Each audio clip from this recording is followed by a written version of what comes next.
Donc, alors le temps de l'allumage des bougies de Hanouka. Tout d'abord, quand le temps de l'allumage arrive, on n'a pas le droit de manger. Manger veut dire faire un repas. Alors quelqu'un dit, je vais aller quelque part, alors je vais manger maintenant. Tu n'as pas le droit.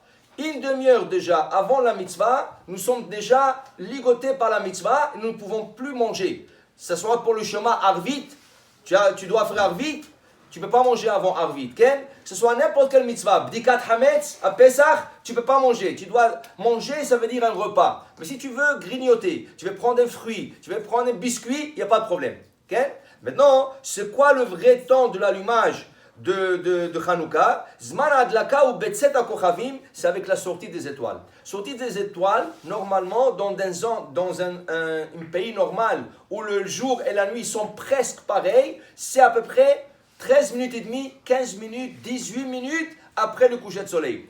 Aujourd'hui, c'est très facile de savoir le coucher de soleil sur toutes les applications téléphoniques. Tu as le coucher de soleil, CalJ, tu as le Zmanim, tu as plein d'applications qui te disent le coucher de soleil. Même dans le journal, tu peux voir le coucher de soleil. Tu regardes le coucher de soleil, tu ajoutes là-dessus 18 minutes, 20 minutes pour arrondir, c'est le temps déjà d'allumage des bougies de Hanouka. Okay? Ça, c'est le premier temps. Selon le Maïmonide, tu as une demi-heure, pas plus d'allumer les bougies de Hanouka. Selon le Shulchan Aruch, tu as toute la nuit. Alors, quelqu'un qui a raté première occasion d'allumer la Hanouka, il a toute la nuit. On a expliqué déjà dans le cours d'hier que c'est mieux que toute la famille soit réunie. Berov Amadrat Melech, Pirsomen Issa. Alors, si quelqu'un il est au travail, tu l'attends qu'il vient. Si quelqu'un est à l'école, tu l'attends qu'il vient. On allume tous ensemble. Mais on a toute la nuit pour allumer la Hanouka. La seule chose, ils disent, après minuit, c'est mieux d'être à deux. Après minuit, c'est d'être à deux parce qu'à dehors, il n'y a personne qui passe.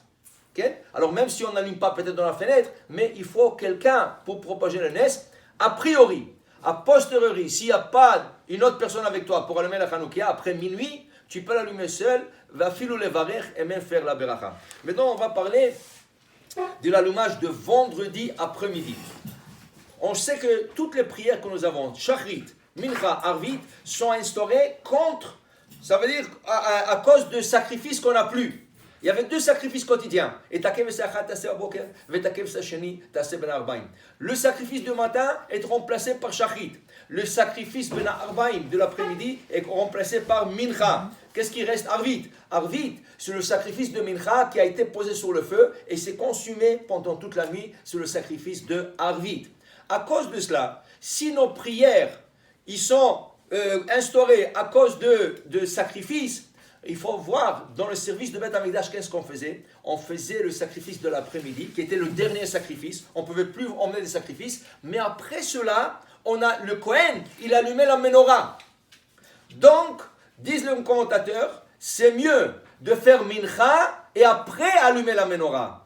Dans le cas de vendredi après-midi, c'est mieux d'instaurer ou de trouver un minyan tôt de mincha, faire mincha et ensuite allumer la Hanoukia 15 minutes avant le bougie de Shabbat et courir à la synagogue pour faire Arvit. C'est ça, après pour faire Arvit.